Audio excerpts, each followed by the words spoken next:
Bom dia, Barreiras, estamos no ar, estamos ao vivo agora aqui da Oeste FM 98.5, 7 horas e 4 minutos, e hoje dá até pra fazer ola aqui no estúdio, Elmo. Estamos cheios de convidados, professor Paulo Henrique, que vai falar sobre o seu livro, lançamento hoje lá na FLIB, como nós falamos anteriormente no sábado passado. Também nós temos aqui o professor Paulo Baqueiro e o professor Aurélio, recheado de conteúdo, como eu tinha prometido a vocês, programa todo especial em homenagem aos 128 anos de Barreiras, tá? Daqui a pouco também a gente vai dar um giro de notícias, a gente vai falar um pouquinho sobre esporte. Hoje aqui tem vários torcedores do Bahia. Sabia, eu quero saber, Elmo, só ele. Quem é que tá montando essas pautas aqui, porque é o seguinte, não dá certo o torcedor do Vitória misturar com o torcedor do Bahia. Depois a gente vai conversar sobre isso, né, Paulo Baqueiro? Galera, bom dia, vamos começar o programa contextualizando, hoje sem muita conversa, porque quem vai conversar são os nossos convidados, e aí não vamos perder muito tempo, porque tem muita informação para colocar. Eu vou começar aqui com o Paulo Henrique, eu vou fazer esse giro, nós anti-horário, né? Aí, professor Paulo Henrique, sua professora Vera lá do Antônio Geraldo, que indicou, né, o seu nome, por conta que você está lançando o livro Banquete de Palavras 2. Já tô vendo ali uma coluna, né, que se eu não me engano é uma coluna jônica, não é isso? E tem alguma alusão desse livro? A questão, se eu não me engano, é um livro de Platão que falava sobre o amor, até porque é um livro de poesia. E depois que você falar um pouco da onde surgiu essa inspiração desse livro, e aí assim, a gente também pode até falar sobre a questão da produção literária no Brasil, mais especificamente no interior da Bahia, que é muito complicado para todos, né? A produção científica, que não deixa de não ser uma literatura também. Muito bom dia, professor Paulo Henrique. Fala um pouco sobre o livro, como vai ser o lançamento, que horas. Aproveita aí pra gente fazer esse bate-papo aqui na Oeste FM. Bom dia, eu agradeço primeiramente a Deus por essa oportunidade, não é? E a todos que contribuíram para que isso se tornasse uma realidade. Na realidade, o livro começou decorrente da música. Não é? Eu sempre ouço muita música e as músicas me remeteram às letras das músicas, e isso foi uma construção ao longo do tempo, que ficava impressionado como ele compôs aquela da música tão poética, né? Tão vibrante, e a partir dali, com as leituras que eu faço, não é? Estou sempre lendo, principalmente literatura, e a filosofia, não é? Quando eu entrei na Católica Salvador, foi justamente me ajudou bem mais ainda, né? Porque em filosofia você estuda antropologia, sociologia, você tem uma grade muito grande sobre. E eu encontrei com Homero e Hesíodo, que são dois poetas, né? Eles, antes dos pré-socráticos, eles é que educavam a sociedade, através dos seus mitos, né? Através das suas histórias, né? E aquilo ali foi justamente me empolgando, e aí eu comecei a dar os primeiros passos, bem envergonhado. Eu digo sempre que quando eu lanço o livro, que eu estou lançando aqui, né? Isso é uma construção de muitos anos, e eu digo nada por acaso, tinha que ser aqui em Barreiras mesmo, e a construção foi surgindo, eu comecei a escrever e guardar, e tinha uma sensação muito de ridículo e uma sensação do inesperado. E foi graças a um amigo que foi lá em casa, e é músico, ele me pediu para olhar algumas coisas, e aí ele começou, na realidade, a dizer: rapaz, você tem uma veia poética. Entregou ao irmão dele, que é mais bem crítico, né? E aí começou a criticar, falou que eu deveria fazer os poemas sempre curtos, quase um haikai, e porque se eu prolongasse muito, ia perdendo, né, a essência poética. E para mim foi uma grande surpresa, né? O fato da música, o fato da literatura, a poesia, eu começar a construir, e aí fui começando a ficar mais à vontade, escrevendo. E aí vim para Antônio Geraldo, a diretora antes era a Isa, teve o concurso aqui, né? Eu escrevi mandei e fiquei em 6º lugar, por sinal, o ano passado. E isso aí me incentivou a fazer o livro, e peguei o livro com uma finalidade. Eu não queria o livro só pelo livro ou o meu nome. Eu queria que isso fosse uma finalidade, que é justamente ajudar a Casa de Apoio Barnabé, né? Eu quero que o livro tenha uma finalidade, que não seja só um livro de literatura, mas tenha uma finalidade, que é isso que eu fiz e que sou eu fazer. Então hoje pela manhã vai ter um encontro dos escritores, né? E à tarde também na Praça do Coreto, né? À tarde, então, na Praça do Coreto, o lançamento do livro. Me chama a atenção o senhor falar que muito envergonhado, porque geralmente quando a gente faz uma produção, tem muita gente nessa produção, principalmente uma produção quando é uma produção poética. E isso deixa realmente a gente inseguro com o que as pessoas vão pensar, né? Que a gente se expõe. Concorda, Paulo? Concorda, professor Aurélio? Gente, aqui, esqueci de falar, nossos parceiros, rapaz, pois é. Agradecer aqui aos nossos parceiros, Escola Monteiro Lobato, Objetivo, Fael e a loja Dona Bergamota Presentes Criativos. Lembrando que na Fael hoje tem um dia de Fael, que vai ser o seguinte: você se matricula, a matrícula é free e você ainda ganha um mês de estudo, né, na Fael. Então, vai lá na Fael. Ontem acontece hoje e na segunda-feira. Então, você que está disposto a fazer aí um curso superior, chegue lá na Fael. Qualquer curso que a Fael vai oferecer, você tem a inscrição. Hoje, dia D da Fael, e segunda-feira também. Então, apareça por lá na Fael. Vamos continuar aqui com nossos entrevistados, né? Professor Paulo Baqueiro, da UFOB, que está com a exposição Retrofotografias, não é isso? Passado e presente revelando barreiras. O trabalho acadêmico que você quer, na verdade, pelo que eu li aqui, né, sobre o trabalho, foi do Instituto de Geografia, isso aqui da UFOB? Do Centro das Humanidades. Do Centro das Humanidades. E aí vocês fizeram uma comparação do que era barreiras antes para o que é agora, não é isso? Primeiro eu explico um pouquinho o que é a retrofotografia e depois da onde surgiu essa ideia de fazer esse trabalho envolvendo barreiras. Isso, obrigado pela oportunidade de falar um pouco sobre esse trabalho. Um bom dia para quem está nos ouvindo. O projeto Retrofotografia é um projeto de extensão da UFOB, que foi agraciado, né, com o edital do Fundo de Cultura do Estado da Bahia, que eu agradeço, né? Recebemos recursos desse edital para poder chegar a esse momento do lançamento do trabalho. A ideia é pegar uma foto antiga de Barreiras, principalmente do Napoleão Macedo, né, que é uma pessoa famosíssima aqui na nossa cidade por tudo que ele fez para a fotografia. Ele foi responsável principal por criar uma memória visual da Barreiras do passado e tirar uma foto atual da mesma posição, né? Os fotógrafos chamam de visada, da mesma posição que a foto antiga, e mesclar as duas imagens em uma só, né? E aí a gente faz também um comentário a partir de um estudo histórico daquele patrimônio que foi fotografado, né? E que passou pelo processo de fotomontagem, que é o nome da técnica, né? É quando a gente pega duas imagens e junta em uma só. Então é uma imagem do passado junto com a imagem do presente em uma única. Então faz um mixer, né? Exatamente. Das duas imagens para você fazer uma comparação. Teve muita dificuldade? Você viu o que do patrimônio histórico de Barreiras? Teve muita modificação? Algumas casas não se acham mais, principalmente aqui embaixo.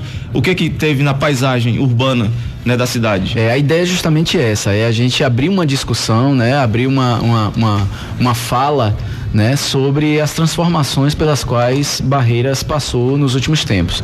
Você sabe muito bem, né, que Barreiras recentemente, os últimos 30, 40 anos, passou por uma transformação muito grande, né, e isso acabou influenciando também no próprio patrimônio, né, nas edificações antigas, muitas foram alteradas, né, as funções dessas edificações mudaram ao longo do tempo, né, então um prédio que foi criado para ser a moradia de alguém, depois virou sede de partido político, né? Então a gente tem uma série de transformações e o livro trata justamente disso, né? O catálogo, ele traz justamente essa discussão, né? E ao final a ideia é que a gente pense um pouco, reflita um pouco sobre a preservação da nossa história que está materializada nos nossos edifícios antigos. Um edifício é um documento histórico. Com certeza, né? E aí, quando você acaba com um documento histórico, você também está matando a história da cidade. Exatamente. Não é isso? A gente tem uma urbanista da Universidade de São Paulo, né? Que ela diz que a cidade é uma escrita, né? E que a gente pode ler a cidade. Uhum. E essa leitura é feita justamente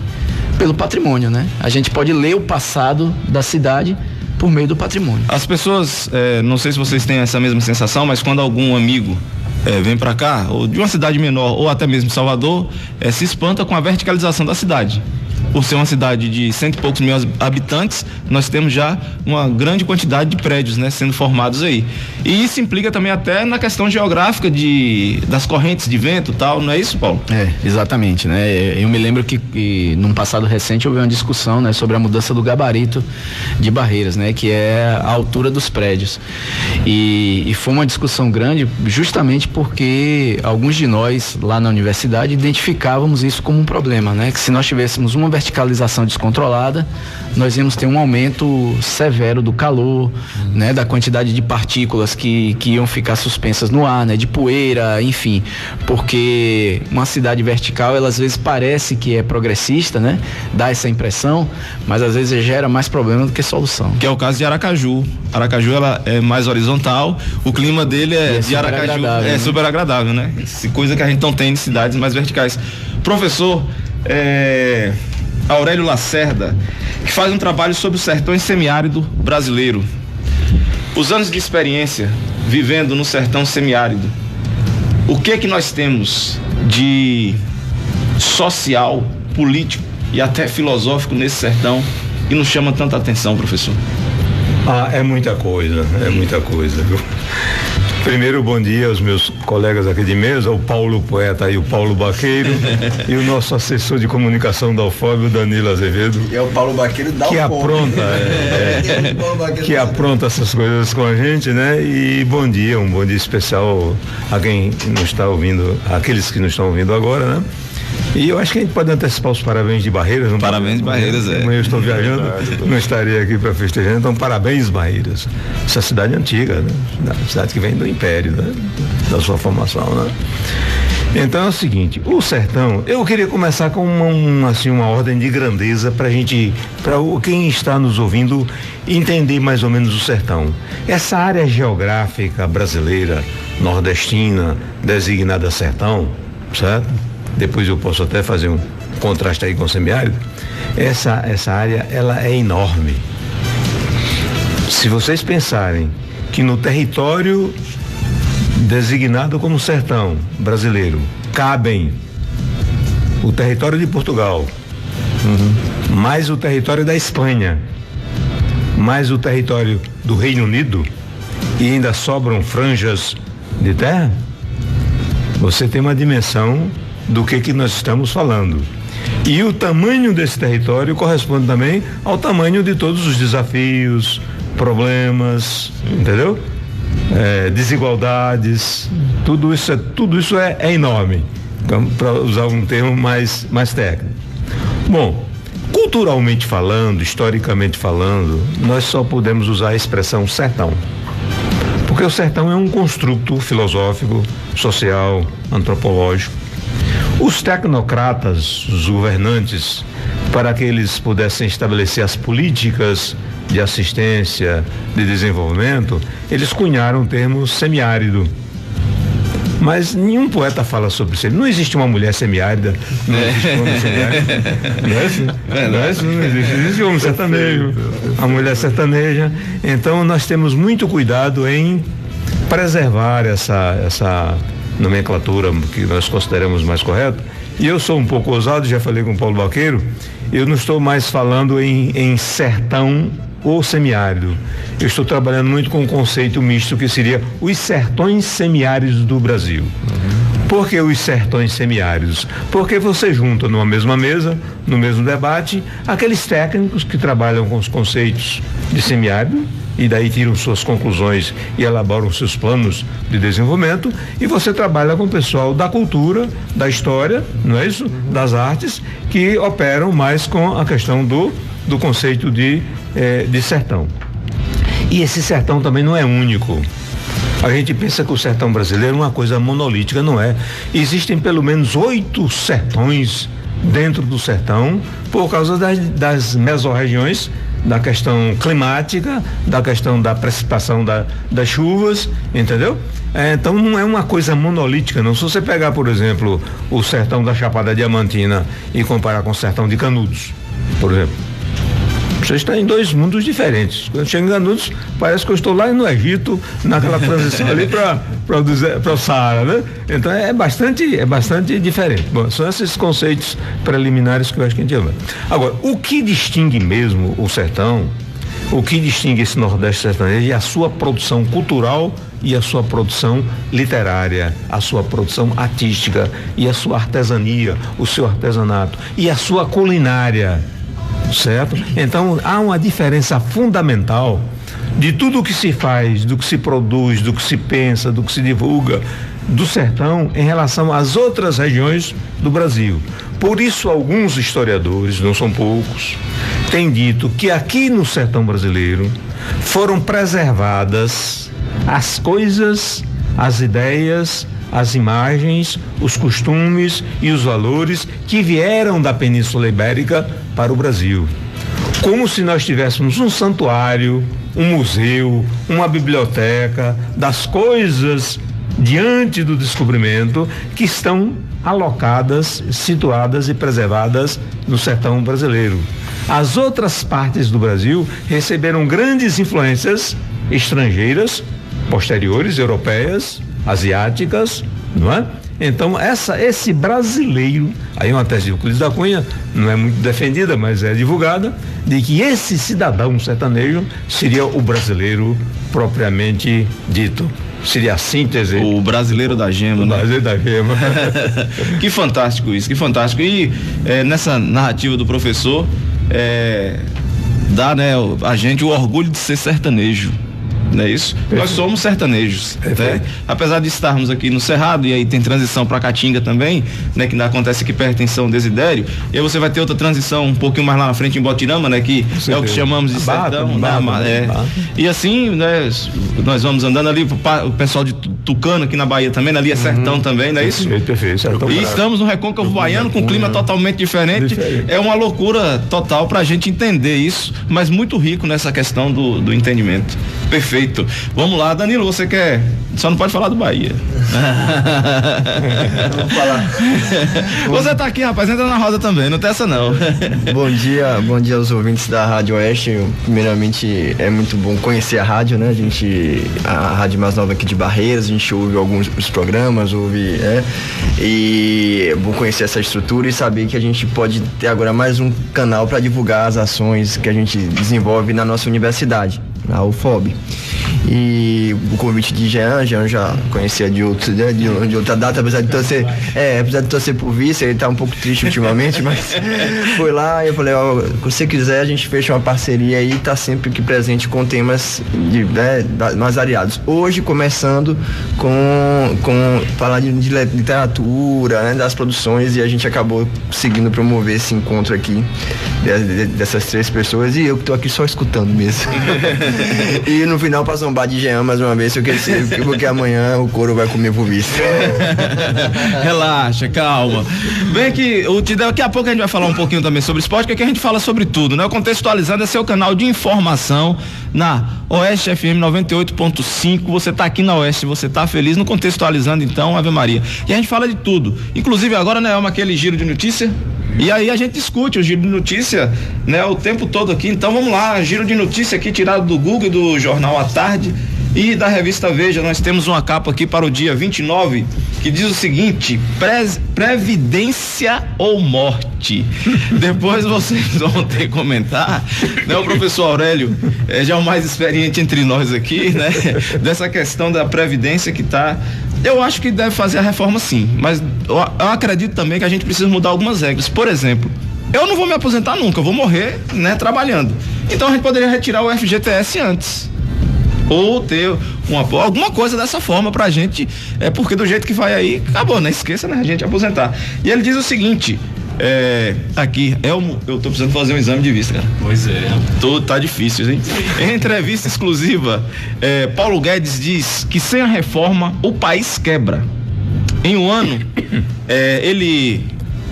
em que ele mesmo vai embora, se a economia com o projeto for menor do que 800 bilhões de reais em 10 anos. Na opinião do ministro, o governo até aqui merece nota 7.5. Isso é de Paulo Guedes, tá certo? Tá aqui, né? Eu passar aqui, ó, os ouvintes aí da rádio, quem tá aqui acompanhando a gente pelo Facebook, capa da revista Veja de segunda-feira, vai sair aí, Previdência ou Morte. A gente falando aqui sobre a questão da produção aqui das universidades, e muito pertinente também a gente está aqui hoje falando sobre a produção do professor Paulo, a profissão do professor Paulo, professor Aurélio aqui com a gente, porque o que foi falado sobre o contingenciamento de despesa é porque não se divulga. Então vamos divulgar e a gente vai ter que fazer um trabalho, né, sólido com relação a isso, porque a faculdade tem muito a contribuir. Agora mesmo, Danilo me mandou essa semana sobre a professora da UFOB, que fez uma pesquisa aqui na região de Barreiras sobre a questão da energia solar, que nós temos condição aí, e nós somos hipócritas também, né, nós brasileiros, nós temos que falar isso e temos que assumir, porque a energia solar, nós estamos aqui no sertão, no semiárido, no oeste baiano, nós temos sol aqui praticamente o tempo inteiro, e a gente deveria ter um benefício de tarifas aí pra gente colocar nas nossas casas essa energia e não depender de energia do tipo de hidrelétricas e tudo mais, que a gente sabe que tá fadado ao fracasso daqui a algum tempo, apesar da nossa geografia ser bastante peculiar, justamente pra gente ter as hidrelétricas, né? Nenhum lugar do mundo, eu acredito, você como geógrafo, né, Paulo, que tenha isso, mas eu acho que a gente tá na hora de renovar essa questão das energias. E aí trabalho também de pesquisa da UFOB. Então a universidade, ela contribui sim para esse trabalho científico, que eu acho muito interessante. Vamos lá. O que tem mais? Meu Deus, já apareceu aqui, ó, Vitória e Atlético Goianiense no meu celular. Amanhã, viu, torcida do Vitória, Atlético Goianiense e Vitória transmitido, tá? E horário de jogos pela Série B. Aqui tem mais alguma coisa, Senado debate o que vai fazer com Bolsonaro. Tirando, né, da cartola, veja a dica pouco visada para a rodada 6, os cartoleiros de plantão. Daqui a pouco eu vou escalar meu time, sou cartoleiro, tá certo? O WhatsApp prepara a ferramenta que torna muito mais fácil troca de telefones e por aí vai. Daqui a pouco a gente fala mais um pouquinho sobre o Giro Notícia. Falando disso, professor Paulo Henrique, sim, produção científica, produção do livro. Vamos fazer esse comentário sobre as produções das universidades e a produção também. O senhor que trabalha no ensino médio, no Antônio Geraldo, isso é uma produção científica que deve ser divulgada e que o país deve conhecer, até porque nós temos muito poucos leitores. Nós temos um trabalho que deve ser feito, inclusive desmistificar, não é? Achar que quem lê é uma ala intelectual, uma elite. Eu acho que nós precisamos desmistificar isso e perceber que as bibliotecas estão aí, os livros estão aí, criar este hábito, né, que é maravilhoso a leitura, é você viajar, em outras palavras, em outras instâncias, né? O professor estava falando do sertão e eu fico lembrando na minha época de faculdade, não é, que a manutenção de uma região, por exemplo, não é, na antropologia tem uma corrente que chama funcionalismo, que diferencia de evolucionismo, né? Quer dizer, você tem toda uma mudança, mas você preserva as coisas. E existe a noção de evolução, de você não preservar em nome de um progresso, de uma tecnologia, né? Então, eu acho que a leitura faz com que você tenha um olhar mais ampliado, crítico, você desenvolva a capacidade justamente de dialogar, né? Quando você fala, por exemplo, aí do que diz previdência ou morte, eu particularmente, eu acho que a chamada, ela já não é pedagógica, ela é medrosa. Eu acho que nós temos várias questões para ser vistas, né? Por exemplo, taxação da grande fortuna, a reforma tributária. Eu acho que você tem uma amplitude de situações que se não for aprovado eu saio. Quer dizer, não se fala com um país tão grande, né, que acabou o professor tão complexo, né? Tão complexo, com frases curtas. Eu acho que a coisa é muito mais profunda. Eu acredito que é uma questão muito mais de gestão. Eu acho que essa é a palavra, é botar o pé no chão, né? Sair um pouco permanece as suas ideologias, todo mundo tem as suas ideologias, todo mundo tem a sua forma de perceber a realidade, mas tem coisas que são 2, 2 e 4, não tem o pôr e correr, não é? Eu acho, então, isso afeta, eu acho, congestionamento, né, na educação, é corte, né? É preciso explicar isso, né?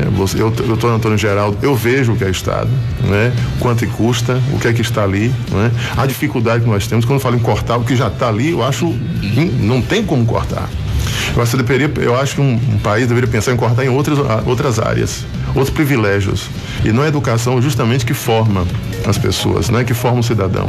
Eu tenho 2 filhos e eu sei, e tenho alunos que tratam da mesma forma. Quem trata como filho, não, eu trato dizendo a importância da leitura. Então, produzir um livro para os alunos do Antônio Geraldo e para meus filhos é mostrar primeiro a capacidade que todos nós temos.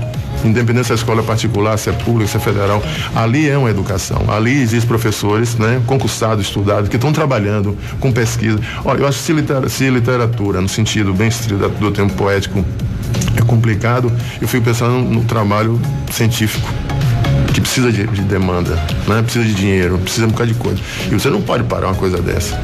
Falando aqui, por exemplo, barreiras, eu quando cheguei, a primeira coisa que eu pensei foi justamente uma área com tanto sol e você não tem como captar energia, porque precisa de investimento, precisa de dinheiro. Um dia desses eu vi uma reportagem do dono da Cacau Show, tá lá no Roda Viva, no dia 20 de maio, agora, no Roda Viva. Ele fez, olha, o empreendedorismo é interessante, agora precisa de dinheiro. Você precisa de apoio, como ele teve apoio, é o que é hoje. Então, a gente precisa ter, acho que a palavra central é essa gestão. Eu acho que é botar o pé no chão, né? Ver uma estrutura, uma reforma, que seja uma reforma que não seja para daqui a 4 anos, mas seja uma reforma considerável, radical, no sentido da raiz, profundamente. Não uma coisa... Nisso eu só posso até concordar com um pouco com a frase do Paulo Guedes, né? Do nosso ministro, né? Precisa fazer uma reforma, agora uma reforma realmente... Substancial, né? Substancial. Não só uma... Não. A produção, né, dentro das universidades, ela sempre aconteceu. E ela tem contribuído muito, porque se você tem produção, você tem quem pensa, né? Isso seja lá o que ele está falando, se você concorda ou não, mas o grande lance da discussão é justamente ou a dúvida, né, ou a contradição, para a gente levar ao crescimento. A gente não tem que... A indisposição nesse sentido boa, né, leva justamente a esse conhecimento, né, Paulo? A universidade, ela funciona a partir de um tripé, né? É o ensino, a pesquisa e a extensão. É isso que diferencia a universidade de outras instituições que também oferecem ensino superior.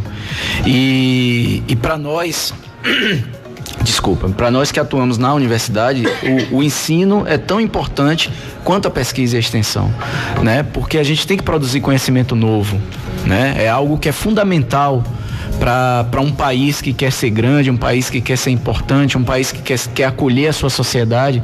A gente precisa produzir conhecimento novo. E esse conhecimento precisa chegar à sociedade. Então é aí que a gente formula esse tripé, né, do ensino, da pesquisa e da extensão. Eu compreendo, e aí me permita falar a partir do que foi dito aí da capa da Veja. Eu compreendo que quando a gente faz contingenciamento, bloqueio, corte, o que quer que seja, em uma área como a educação, e principalmente essa educação superior que precisa repartir recursos para o ensino, para a pesquisa e para a extensão, a gente está lidando com uma perversidade, né? Eu compreendo, ninguém é cego à situação do país, de fato nós estamos vivenciando uma crise, mas eu concordo com o Paulo, eu acho que existem outras pastas, existem outros privilégios, existem outras situações nas quais é possível fazer o tal do contingenciamento, do bloqueio, do corte, sem afetar aquilo que é essencial para um país que quer dar um salto de qualidade. E esse salto de qualidade passa pela ciência, pela produção científica. Com certeza, tem tanta coisa que tem que ser feita, inclusive impedir essa quantidade de desvio de verba. Pô, só aí já, enfim, né, professor? É isso mesmo. Vamos falar do sertão, que é melhor, né? Mas vamos inverter essa manchetezinha, previdência ou morte, e bota morte ou previdência, né? Porque pode ser que a morte chegue antes, né? Morte ou previdência, é verdade. Seria mais criativo, né? Aqui é o único aposentado. E o único também que já tem energia solar em casa, né? Professor Aurélio aí tá jogando duro. Certo. Esse binômio, ele é criminoso. Essa história porque fica entre a panaceia e a chantagem, correto? Um ministro de Estado não pode falar para a nação que ou se aprova a Previdência eu saio. Primeiro porque o povo não pediu para ele ir para lá. Ele foi escolhido pelo presidente da República. Ele sai na hora que ele quiser.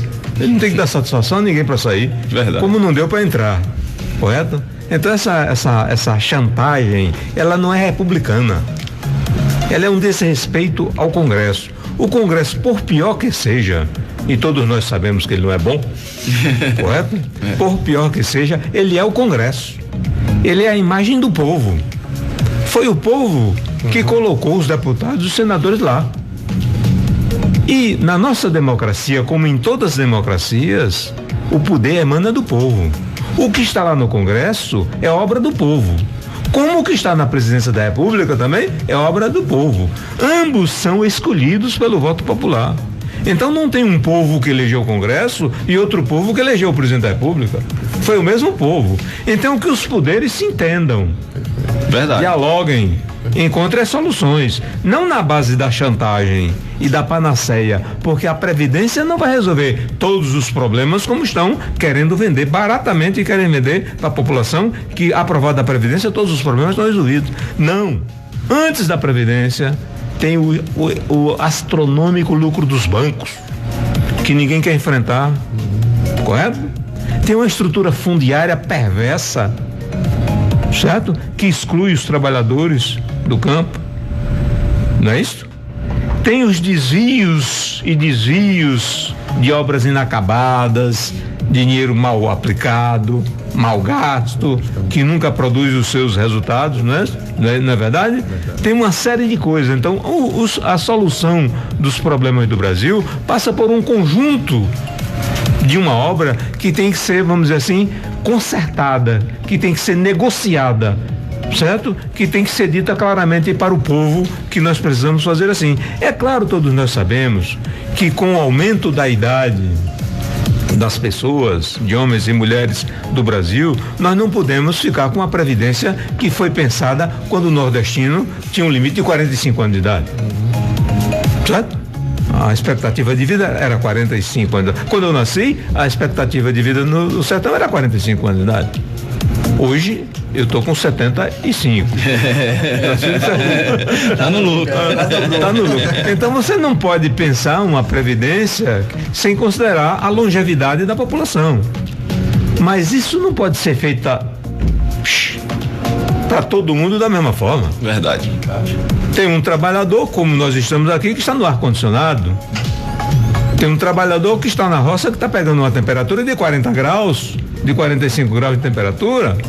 Então você não pode dizer que esse trabalhador que está nessas condições e aquele outro trabalhador que está na casa vão ter a mesma idade para se aposentar. Quer dizer, um governo que já manda uma proposta assim, não sabe o que está fazendo, não está jogando democraticamente. Não está jogando as claras, né? As claras para uma proposta efetivamente democrática e popular. Até porque a gente não tem essa qualidade de vida toda, pelo tanto de imposto que a gente paga, né? 27%.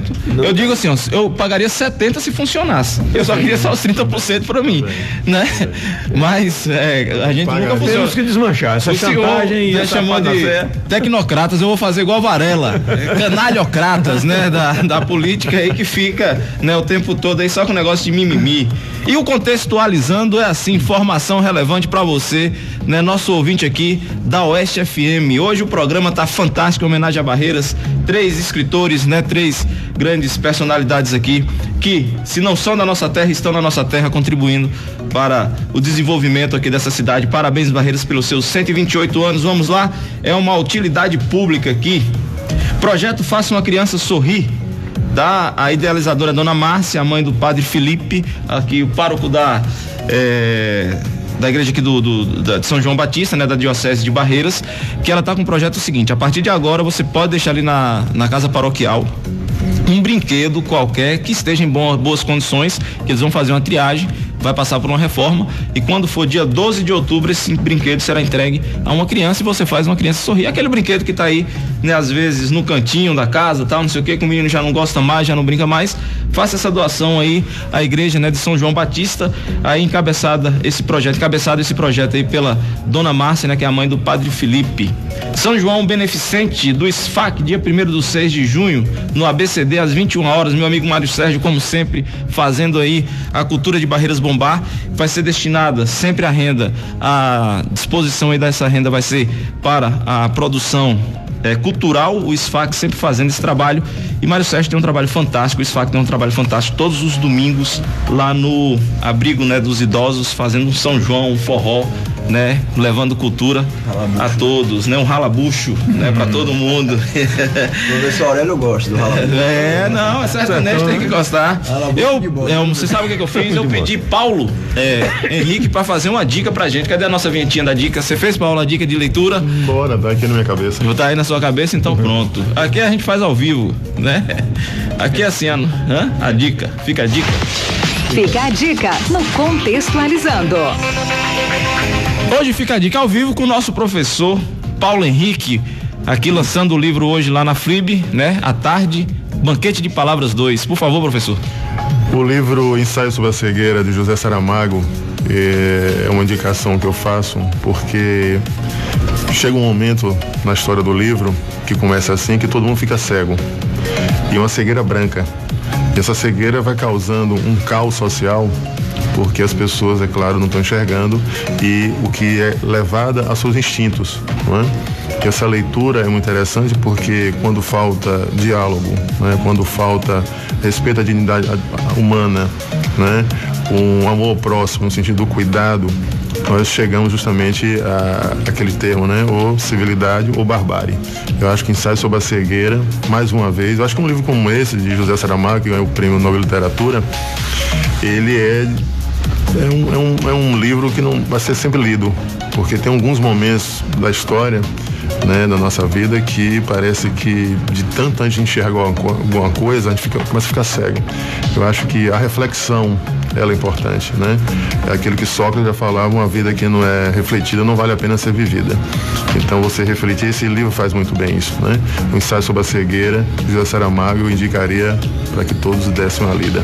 Então fica a dica aí com o professor Paulo Henrique aqui, hoje ao vivo. Obrigado, pessoal que tá ouvindo a Oeste FM 98.5, tá na Oeste, tá feliz. Aqui Ney Bagano, Paulo Vaqueiro, mandando um bom dia pra você. Ele falou que calma que a gente chega lá. Bagano tá feliz, né? O menino dele agora foi aprovado na OAB, um menino bom que a gente gosta demais, o Thierry, né? Mas ele tem que carregar essa cruz aí, né? De ser torcedor do Vitória e do Flamengo, né? Porque fica no cheirinho todo ano, Bagano. E Thierry é torcedor fanático do Bahia, desse troco no pai, né?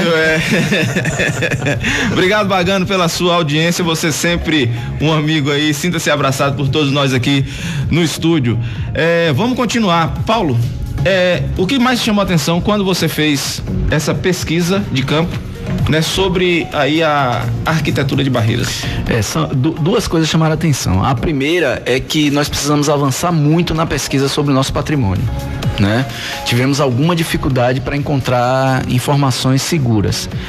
E aí quem sempre nos ajuda, quem sempre tem aquilo que a gente precisa é a professora Inês Pita, que é a guardiã da memória aqui de Barreiras, né? Então a gente precisa de fato ter um pouco mais de cuidado.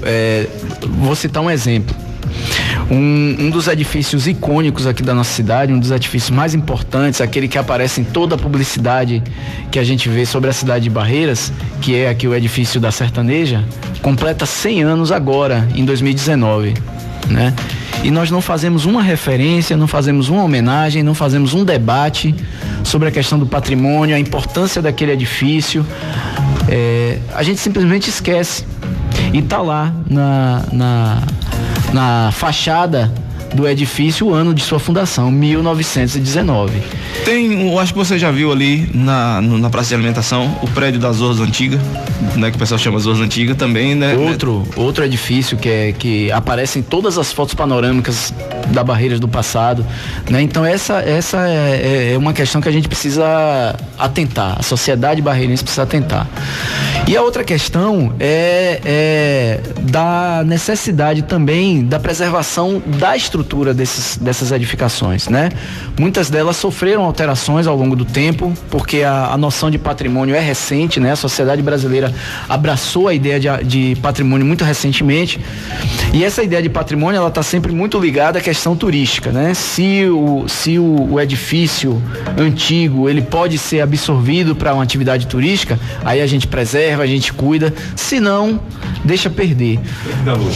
Tem que dar lucro, exatamente, né? A questão estética, a questão da fruição, né? Do ter contato com o passado, isso por si só não é importante na nossa sociedade. E a gente precisa fazer uma mudança nesse sentido, né? A gente precisa olhar o patrimônio pelo que ele é, pelo que nos conta, né? Pela importância que ele tem para contar uma história da cidade. Vejam vocês que nós estamos falando de uma cidade de 128 anos, né? Não é como Luiz Eduardo Magalhães, com todo o respeito que eu tenho àquela cidade onde a UFOB também está presente, né? Mas nós estamos falando de uma cidade que tem uma história, que tem um passado, né? E muito desse passado é contado no seu patrimônio.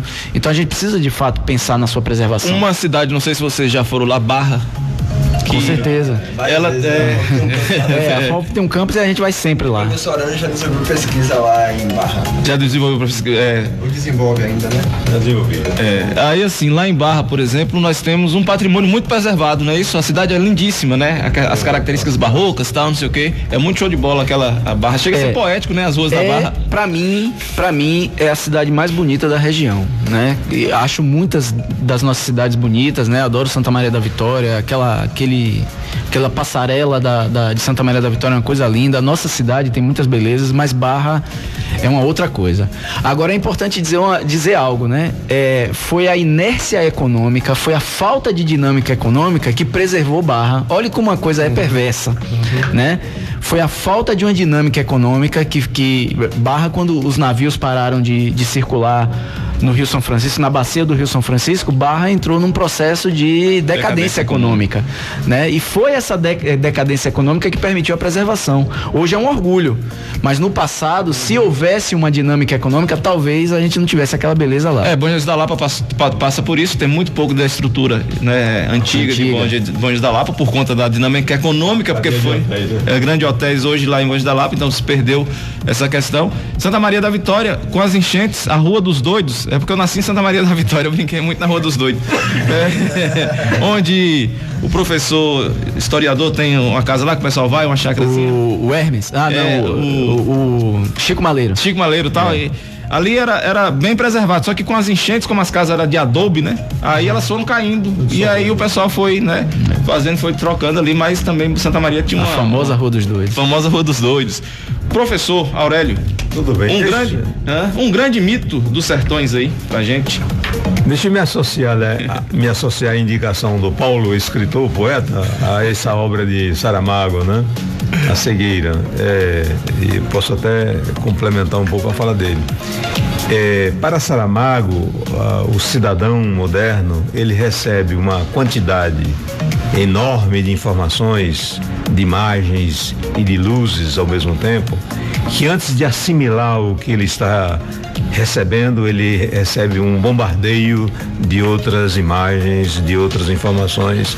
Então nós estamos num momento em que, mesmo estando sadio das vistas, como diz o nordestino, ele não vê mais nada, porque ele não distingue mais o que ele viu atrás do que está vendo agora e do que verá amanhã. Tudo virou uma massa amorfa para ele, entendeu? Essa é a questão. Nós somos cegos porque nós não temos mais condições de acompanhar o bombardeio diário que nós recebemos de imagens e de informações, sobretudo das luzes, né? Bom, mas voltando então ao seu sertão, que você gosta do sertão, né? Do sertão. Olha, eu valeria a pena agora. O senhor lembra José Saramago, né? Eu fiquei olhando o senhor agora. Sabe, eu sou professor de literatura há 37 anos. Literatura brasileira, mas também portuguesa, né? Obrigado. Certo. Então, eu vou o nosso ouvinte, né? Talvez ele queira ouvir um pouquinho dessa questão, o que é semiárido, o que é sertão, né? O que é o semiárido? O semiárido é uma região que tem um índice de chuva abaixo de 800 milímetros ano, correto? E mais o problema da terra, a formação da terra, se é rochosa, se não é rochosa, se é isso, aquilo outro, né? E um sol causticante, que é um sol que queima. E aí ele cria aquele fenômeno que os estudiosos chamam de evapotranspiração. O que é evapotranspiração? Chove mais para cima a evaporação, Chove mais para cima, chega a chover 2.500 milímetros por ano, a água sobe e desce no máximo 800. Aí tem um desequilíbrio. Se você chega na região amazônica, na floresta amazônica, é mais ou menos a mesma coisa, só que essa água que sobe, ela volta para o mesmo lugar. E no sertão, essa água que sobe, ela se dispersa, ela não volta para o mesmo lugar. Olha a diferença do fundamental, né? Então, o desafio do sertanejo nordestino, aí que vive no semiárido, ele tem que preservar as formas de captação e preservação das águas. Esse é o nosso grande desafio. E nós passamos historicamente por uma série de coisas. Por exemplo, quando você diz assim, o DENOX, Departamento Nacional de Obras contra as Secas. DENOX, Departamento Nacional de Obras contra a Seca. Ora, você não pode ser contra a seca, porque seca é um fenômeno. É um fenômeno da natureza. Você tem que ter uma política de convivência, certo? Com a semiaridez da região. E para conviver com a semiaridez da região, você tem que buscar todas as formas de captar todas as águas que caem das nuvens e preservar essas águas, o sistema das cisternas. Parece que esse departamento vai mudar o clima, né, da região. Parece que vai mudar o clima, da intervenção, tem poder divino, né? E que não pode. Então, esse complexo de cisternas, vocês não imaginam o quanto isto transforma o faça socioeconômico, cultural e familiar do semiárido, dos sertões brasileiros. Aquele povo carregando lata de água na cabeça, ainda tem um pouco, né? Mas pote e burros e jumentos com ancoretas pegando água e águas sujas, maltratadas. Agora você tem uma água limpa. Mas esses projetos param. Quer dizer, esse projeto não pode estar parado. Esse projeto tem que chegar de 1 milhão para 2, 3 milhões. E o P2, a cisterna 2, que é aquela de 50 mil litros de água, né? Que é para dessedentação animal. Então essas coisas todas precisam ser vistas com muito carinho. Nós vamos chegar um momento que essa cisterna não vai ser rural, não. Essa cisterna vai ser urbana. Verdade. Cada casa que você construir, cada conjunto tem que ter logo os seus depósitos subterrâneos para a conservação das águas. Entendeu? Isso tudo a gente chama de políticas públicas. Agora essas políticas precisam ser formuladas, aprovadas e executadas, porque senão também não produzem os efeitos esperados, né? Verdade. Eu tinha preparado uma análise, mas hoje o papo tá tão bom que eu não vou fazer análise contextualizando. Deixa pra semana que vem. Semana que vem vocês estão aqui, sábado que vem tem mais. É o lugar que você tem esse papo nessa qualidade aqui no Contextualizando. E quem tem conteúdo anuncia aqui. Então vamos lá, os nossos parceiros, Escola Monteiro Lobato, Objetivo, né? Melhor educação da cidade e da região oeste, referência, 41 anos de referência na educação aqui da região oeste, levando a região oeste, né, aos altos níveis de educação, a Escola Monteiro Lobato Objetivo. FAEL, hoje é o dia D da FAEL, tá? Você vai lá, matricula-se em qualquer curso e você ainda ganha um mês, né? No caso, free aí, no caso seria o mês de julho, se você fizer essa matrícula. Fique atento porque foi ontem, o dia D, hoje, e vai ser na segunda-feira. Então, se você está aí na disposição de fazer mais um curso ou fazer o seu primeiro curso, né, universitário, chegue lá na FAEL, que lá você vai ter todas as oportunidades. E, como sempre, Dona Bergamota, presentes criativos, né? Eu não vou dizer que é de minha esposa não, mas tudo bem, tá bom? Tá tudo certo, tá bom? Bom dia, meu amor, tá? Já falei aqui, tá bom? Fiz a média. Aí o seguinte, como também aqui, só vou matar porque eu já vou deixar meus convidados aqui, né, pra dar aquela última mensagem. Nós temos aqui 8 minutinhos, vai ficar 3 minutos para cada um. Então, utilidade pública, né? Faça uma criança sorrir. Idealizadora Dona Márcia, mãe aí do nosso querido Padre Felipe, que é o pároco aqui da Igreja São João Batista. E no dia 1º, às 21 horas, lá no ABCD São João Beneficente aí, produzido pelo SFAC. Então, desejar muito obrigado à Escola Monteiro Lobato, FAEL e Dona Bergamota. Meus convidados, nós temos aqui 8 minutos. Vamos deixar aí mais ou menos 2 para cada um. E aí vocês fiquem à vontade para divulgar, para falar dos projetos, e o Contextualizando sempre agradecendo essa participação aqui de vocês e essa parceria com o FOB, né? Vai ser duradoura e a gente vai divulgar esses projetos todos aí da Universidade, né, Federal do Oeste Baiano. Eu gostaria de deixar uma frase de um filósofo que diz: devemos desejar menos espera menos e ama mais. Esse amor não é um sentido só do sentimento, mas de uma prática, né? De uma prática efetiva e de desconstruções, né? De trincheiras. Eu acho que com todas essas diferenças regionais, essa riqueza, quase uma Europa, não é? Esse Brasil nosso, é perceber isso, que somos brasileiros, não é? Preservar as diferenças. Então, às vezes, quando o aluno pergunta, professor, você é da onde? Eu digo, sou daqui de Barreiras. Porque eu sou daqui, é aqui que eu trabalho, é aqui que eu mudei meu título, não é? Embora eu tenha 3 anos aqui, mas é aqui que eu moro aqui. Os problemas aqui são os meus problemas. Eu acho que pensar assim, eu acho que deveríamos pensar dessa forma. Não é um problema de tal região, não, é um problema nosso. Se você vai na rua, tem um problema de esgoto, se vai problema do patrimônio, que é história viva tá ali, né? É um problema nosso. Eu acho que é sair da trincheira nesse sentido, né? Então eu lhe agradeço muito a presença, agradeço a Deus em primeiro lugar, e que vamos ler mais, discutir mais, brigar menos, como vocês dois estão fazendo aí, o Bavi. Eu não torço para time nenhum, mas acho bem interessante esse convívio, deixar as coisas ser viscerais para ser celebrais, discutir, dialogar, não é para concordar, né? Se a gente tocar em vários assuntos aqui, tenho certeza que a gente vai dizer, Paulo, eu vi o Paulo Baqueiro, eu vi o Paulo, e a gente vai, é isso, e ninguém vai deixar de ser brasileiro por isso. Eu lhe agradeço e tenho um bom dia para todos. Vamos lá, meu amigo Paulo Baqueiro. Jean, meu amigo, eu quero agradecer a oportunidade de conversar um pouco com as pessoas, né? Ampliar os horizontes da nossa fala. Dizer a você que sempre que convidar a gente vem, né? O horário é convidativo, né? A gente vem, não tá tão calor. Tá bom. É bom.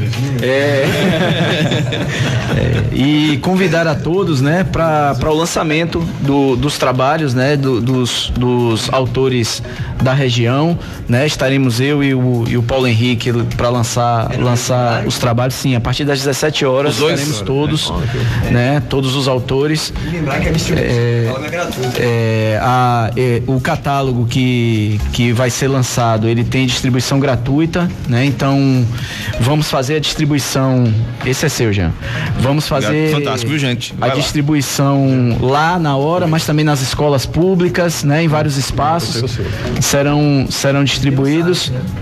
Esse projeto, ele contempla também cartões postais que nós vamos distribuir, né? Nós queremos que a cidade de Barreiras seja inundada com cartões postais do projeto Retrofotografia, e tem um site que é o retrofotografia.com.br, onde as pessoas podem também ter acesso a esse material, porque a gente sabe que o material impresso não vai chegar para todo mundo, né? Então o site, ele permite que as pessoas tenham acesso continuado. Lembrar que, assim, sim, Danilo, pode pegar aqui o microfone? Vai. Além das fotos, também tem uma descrição de cada um desses, né, dessas paisagens, que eu acho que é muito interessante, principalmente para os estudantes aqui da cidade, do ensino médio, ensino fundamental, para que eles também conheçam. Às vezes está ali, vive aqui, nasceu aqui, mas não sabe a história daquele prédio que você passa todo dia, e às vezes quando você conhece a história, você passa a entender melhor, né, aquela realidade, e também se sentir mais pertencimento aqui à cidade, por conhecer o que foi aquele prédio, né? Então, assim, tem histórias muito interessantes. Eu posso falar porque eu fiz a revisão do texto e até mexi em algumas coisas, né, Paulo? Mas tá bem legal. Então, assim, uma linguagem acessível que qualquer pessoa certamente vai conseguir ler, entender, e vai passar a admirar mais aqui os prédios que compõem a nossa cidade. Gente, assim, os dois trabalhos aqui, peguei o catálogo agora, mas eu tive a oportunidade de ler de Paulo Henrique. É fantástico, os dois trabalhos. O catálogo, parabéns. Tá realmente, assim, de fazer gosto, como diz no sertão. Não é, professor? Dá gosto de ver. Dá gosto de ver. E aí, Jean, só para arrematar, eu queria de novo fazer os agradecimentos à Secretaria de Cultura do Estado da Bahia, através do Fundo de Cultura, que foi quem permitiu que esse projeto tenha sido concluído. Pois não, Jean, primeiro lhe agradecer a oportunidade de estar aqui, cumprimentar os colegas aqui do debate, mas eu queria aproveitar esse minutinho aqui para falar sobre a UFOB. A UFOB, sem dúvida nenhuma, é a maior conquista da região oeste da Bahia. Ontem eu acompanhei a reitora na inauguração de um equipamento de saúde aí do município, e a reitora disse claramente, com 5 anos de UFOB, nós temos 50 estudantes de medicina atuando no complexo de saúde de Barreiras. 50. com 5 anos. Imagine daqui a 2 décadas, 3 décadas, o que vai significar a presença dessa universidade, sem nenhum demérito das outras universidades que estão aqui, porque todas são parceiras, a UNEB, os institutos federais de educação, essa coisa toda. Mas a Universidade Federal do Oeste da Bahia tem que ser vista pelo meu ouvinte que está me ouvindo agora, seja criança, mulher, homem, trabalhador, agricultor, tem que ser vista como patrimônio, vamos dizer, mais valioso, porque é esse patrimônio, essa universidade que vai contribuir decisivamente com as mudanças na qualidade de vida das nossas populações, que são tão sofridas. Verdade. É perfeito aí pra matar. Meu amigo, minha amiga, chega aqui ao final contextualizando desse sábado, mas sábado que vem tem mais. Tinha uma prefeitura de São Francisco do Conde que era meio assim, né? Sábado que vem tem mais. E aqui só relembrando que quem tem conteúdo anuncia no Contextualizando. Obrigado à Escola Monteiro Lobato, Objetivo 41 anos de história no oeste da Bahia. Obrigado a FAEL. Hoje, lembrando de novo a vocês, dia D da FAEL, chega lá pra você fazer sua matrícula, ainda vai ganhar um mês de mensalidade aí free, e a Dona Bergamota Presentes Criativos, aberta hoje até às 13 horas. Muito obrigado a todos, muito obrigado meu amigo Elmo, como sempre, meu parceirão aqui das manhãs de sábado, Contextualizando, seu canal de informação relevante. Sábado que vem estamos aqui novamente, bem cedinho, trazendo essa discussão. Parabéns, Barreiras, né? Parabéns, Barreiras, né? Todo mundo aqui, né? Valeu, Barreiras, parabéns. E aí amanhã, né, o grande dia. Vamos lá hoje na Flip, né? Vai ser aqui só Elmo. Só Elmo, é. De coração, mas Muito obrigado, gente. Bom dia e até sábado que vem. Se Deus quiser. Acabamos de apresentar programa Contextualizando, o seu canal de informações com o professor Jean Tárcito. Próximo sábado tem mais. 98,5